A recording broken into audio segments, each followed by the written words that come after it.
বন্ধুরা, তৃষা অর্ক কিচেনে আপনাদের সকলকে স্বাগত। এখানে আমি একটা কুলেখাড়া শাক দিয়ে আলু সেদ্ধর রেসিপি বানিয়েছি। এটা খেতে খুব সুস্বাদু হয়। তো চলো আমরা বানিয়ে দেখাচ্ছি।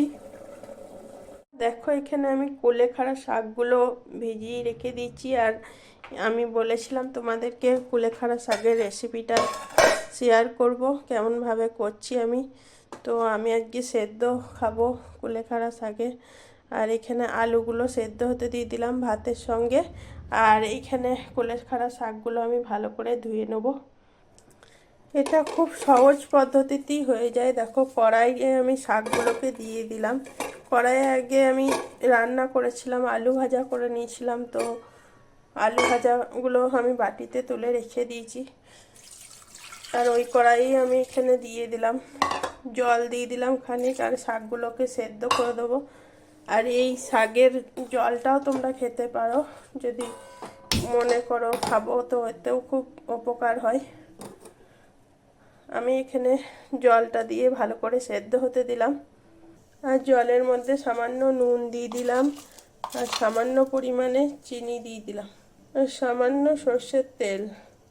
এটা খুব সহজেই হয়ে যায়, সবাই বানিয়ে নিতে পারবে, অনেকে জানেও।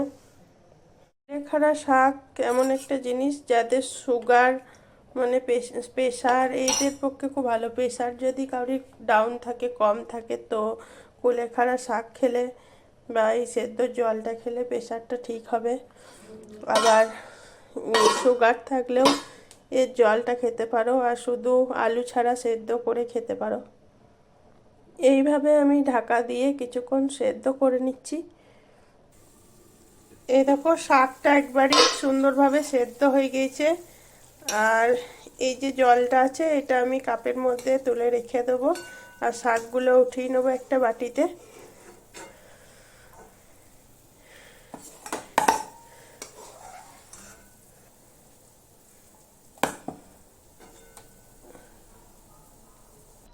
শাকটা এখানে আমি তুলে নিয়েছি। তো শাকটা আমার অল্পই হয়েছে, আপনাদের বেশি থাকলে খুব ভালো হবে। আমাদের দু তিনজন আছি আমরা ঘরে, তো আমাদের এটা হয়ে যাবে।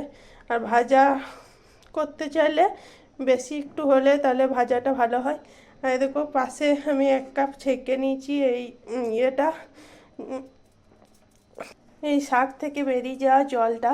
তো এটাকে আমরা খেয়ে নেব। গরম গরম খেলে খুব উপকার হয় ঠান্ডা সর্দির জন্য। এখানে আমি আলুগুলো ভাতে দিয়েছিলাম, তা তুলে দিয়েছি। আর দেখো, এখানে আমাদের ভাতও প্রায় হয়ে এসছে। আর এগুলোকে আমি মেখে নেবো, আলুগুলোকে হাতের সাহায্যে। খুব গরম আছে, তো আস্তে আস্তে আমি ভেঙে ভেঙে মেখে নিচ্ছি। আর এখানে দিয়ে দিলাম একটু নুন, নুনটা পরিমাণ মতন দিয়ে দেবে। আর এখানে দিলাম একটু কাঁচা সর্ষের তেল।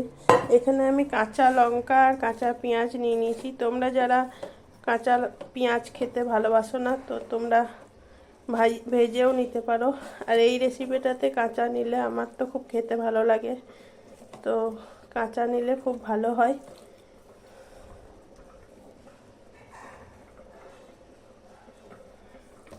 এটাকে এবারে হাতের সাহায্যে মেখে নিচ্ছি, কাঁচা পেঁয়াজ সমস্ত কিছু দিয়ে। কাঁচা পেঁয়াজের অনেকের গন্ধ লাগে, তো যাদের গন্ধ লাগে তারা ভেজে নেবে। তবে কাঁচা দিলে টেস্টটা আমার মনে হয় খুব ভালো হয়। হাতের সাহায্যে আমি ভালো করে মেখে নিচ্ছি।